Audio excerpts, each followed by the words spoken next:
Okay, it seems like the sky has some smoke in the air again today, and there's actually an air quality warning. I guess it's not a good idea to be out for too long, huh? And with that in mind, what did I read today? How about this first one? It's one that I read a while back where, if you guys remember, China was supposed to show all these new types of drones, I guess, in their military parade, and they recently just had it. So as implied before, they were apparently going to show drones that are meant for the land, sea, and air. So there was this first one. Apparently it's the GJ11 stealth attack drone. It says this drone per se is designed for stealth operations and can fly through alongside manned fighter jets to support missions such as providing reconnaissance or strike capabilities.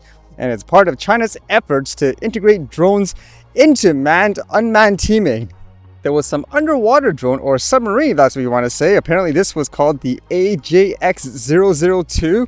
It's an extra large uncrewed underwater vehicle measuring at about 65 feet long. It's torpedo shaped, and it's suited for things like reconnaissance, surveillance, or potentially offensive missions in maritime environments. And people were noting how if this drone is actually affordable to mass produce, then they could pretty much cover an entire zone that makes it harder for other countries to actually get through. So that'll be kind of interesting if that's the case anyways. I didn't see as much, I guess, videos of this where apparently there were robot drones as well. For example, robotic wolves. They are basically walking unmanned ground vehicles that resemble a dog as an example, but they're meant to do things such as minesweeping, reconnaissance, or engaging enemy forces in urban or rugged terrain. And they're supposed to highlight China's advancement in terms of things like AI and all that too. And of course, with the video, you can see they have tons of people, I guess, marching throughout. I guess it's one thing where they have a lot of people in terms of being in the military and all that. At the same time, would you think they are technically ahead of everyone else? Let's just say like in the US, because again, when it comes to military and stuff like that, people probably have all these high-tech stuff behind the scene you never heard of. But either way, a lot of showcase for their, I guess, drones in general. And with that thought of war, apparently, again, more drone strikes. How about this one? This one says, Russia launches over 500 drones and missiles at Ukraine as Zelensky seeks more support.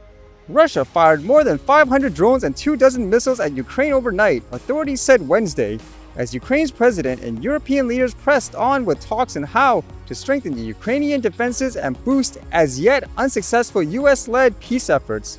The main Russian nighttime targets were civilian infrastructure, especially energy facilities, Ukrainian President Volodymyr Zelensky said. As another winter approaches, 3 years after Russia's all-out invasion of its neighbors, the attacks targeted many western and central Ukraine and wounded at least 5 people. I guess this is why a lot of countries like China, for example, in the previous story, would want to flex all their military strengths just in case there is a country that wants to get into war with them. Then in a lot of cases, this would make them think twice whether or not that would be smart, I suppose. But unfortunately in this situation, non-stop war, and with that, there would be a lot more development in these areas because people want autonomous drones and weapons and all that too. In terms of weapons and stuff, this was kind of interesting. As you know, with that recent story here in Canada, there was that crazy situation where somebody broke into a home and the homeowner actually attacked the person. From what I gathered, maybe he stabbed him or something like that. But the crazy thing was the homeowner was the one that was charged, and people were saying the laws are crazy if that's how it is. And with that, there were apparently some law enforcement individuals saying how if people have to take matters into their own hands, then they failed. Like, they shouldn't be doing that. It should be the responsibility of officials to take care of criminals, which makes you think, is that appropriate, especially if somebody goes into your home? I don't think the police is going to be there in 1 second. And so people were arguing for things like a castle law. So you can hear the guy's comment here.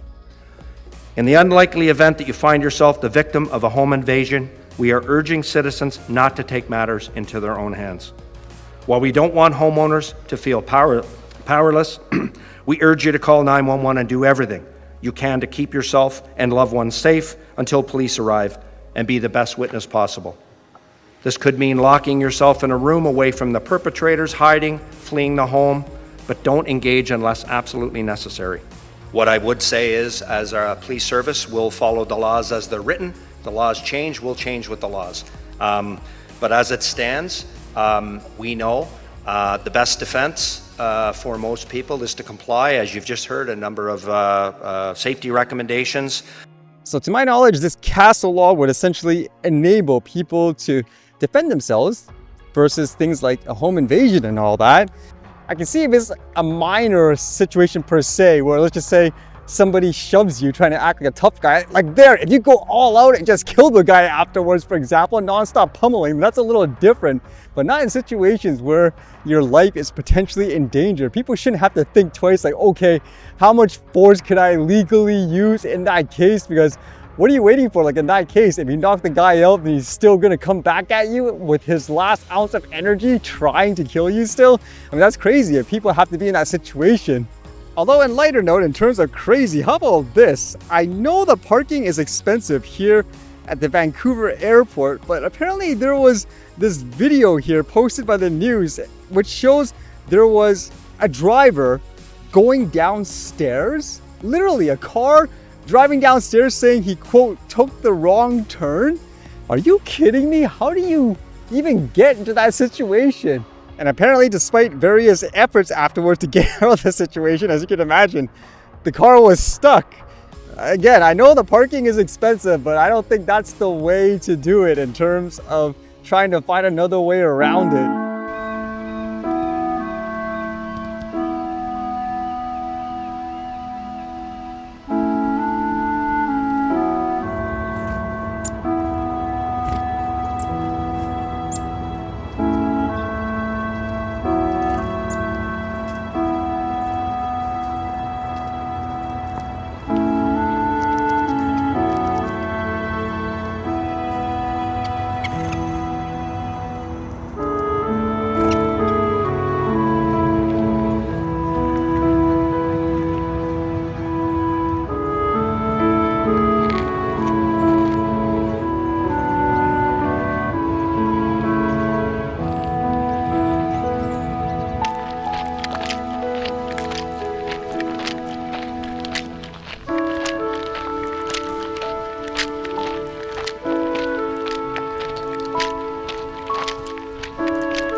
All right, see you guys later.